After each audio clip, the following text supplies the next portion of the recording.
ہم اپنے بھائیوں کی مدد کرتے ہیں، سپورٹ کرتے ہیں. کوئی ایک بندہ مالدار ہے تو غریب کی مدد کرتا ہے، وہ غریب کی مدد کرتا ہے، لیکن اپنے بھائی کو سٹ نہیں کرتا.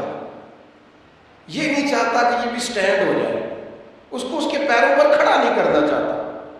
امداد دیتے ہیں لوگوں کو، لیکن یہ نہیں چاہتے کہ وہ ہمارے برابر آ کے کھڑے ہو جائیں، کوئی ایسا کام کرے کہ وہ بھی سٹینڈ ہو. یہ نہیں ہم کرتے.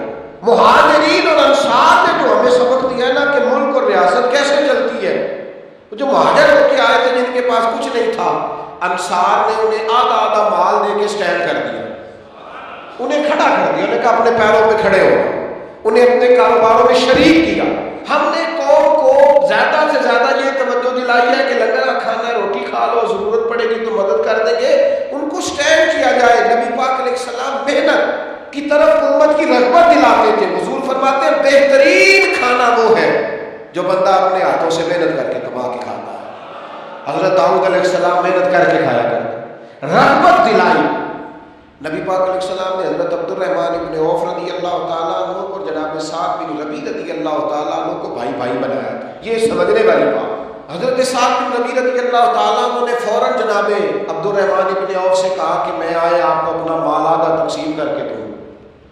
حضرت عبد الرحمن ابن عوف رضی اللہ تعالیٰ عنہ کہنے لگے اللہ تمہیں جزا دے، تم پر خاص فضل کرے، تم مجھے مال نہ آدھا تقسیم کر کے دو، تم مجھے بازار کا رستہ دکھاؤ اور ذرا میرے ساتھ چلو، میری توجہ کراؤ، یہاں کاروبار کیسے کرتے ہیں، نظام کیسے چلتا ہے.